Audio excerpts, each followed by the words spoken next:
حضرت خواجہ غریب نواز رحمۃ اللہ تعالی علیہ رسول اللہ صلی اللہ علیہ وسلم کے دربار میں جب روضہ رسول سے آواز آئی کہ معین الدین کو حاضر کیا جائے، دوستو آئیے جانتے ہیں۔ مکہ معظمہ سے روانہ ہو کر حضرت خواجہ غریب نواز رحمۃ اللہ تعالی علیہ مدینہ منورہ آئے اور بڑی عاجزی سے دربار رسول اللہ میں حاضری دی۔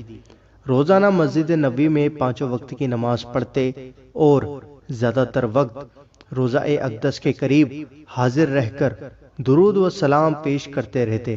ایک دن صبح کے وقت نماز فجر پڑھنے کے بعد پوری مسجد نبوی کے نمازی روضہ اقدس کے قریب درود و سلام پڑھ کر ادب و احترام سے رخصت ہوتے جا رہے تھے کہ اچانک آواز آئی، معین الدین کو بلاؤ۔ روضہ مبارک کے شیخ نے مسجد کے محراب میں کھڑے ہو کر آواز دی، معین الدین حاضر ہو۔ اس مجمع میں جتنے بھی معین الدین نام کے شخص موجود تھے، شیخ کی آواز پر لبیک لبیک کہتے ہوئے حاضر ہو گئے۔ اب شیخ حیران ہے کہ کس معین الدین کو سرکار نے بلایا ہے۔ معلوم کرنے پر حضور صلی اللہ علیہ وسلم نے فرمایا، معین الدین چشتی کو حاضر کرو۔ خواجہ معین الدین چشتی لبیک لبیک کہتے ہوئے شیخ کے قریب پہنچ گئے۔ شیخ نے آپ کو روضہ اقدس تک پہنچا دیا اور عرض کیا، یا رسول اللہ، معین الدین چشتی حاضر ہے۔ روضہ اقدس کا دروازہ اپنے آپ کھل گیا اور ارشاد نبوی صلی اللہ علیہ وسلم ہوا، اے قطب المشائخ اندر جاؤ۔ حضور خواجہ غریب نواز رحمۃ اللہ تعالی علیہ وجدانی حالت میں روضہ اقدس کے اندر داخل ہوئے اور تجلی شت نبوی میں بے خود و سرشار ہو گئے۔ جب دلی سکون حاصل ہوا تو حکم ہوا، اے معین الدین، تو ہمارے دین کا معین ہے، یعنی مددگار ہے۔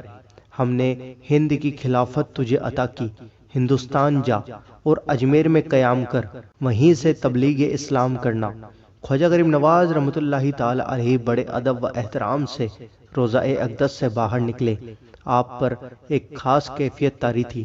جب اس حالت سے بیدار ہوئے اور دلی سکون مل گیا تو آپ کو فرمانے رسالت یاد آیا، مگر حیران تھے کہ ہندوستان کدھر ہے اور اجمیر کہاں ہے۔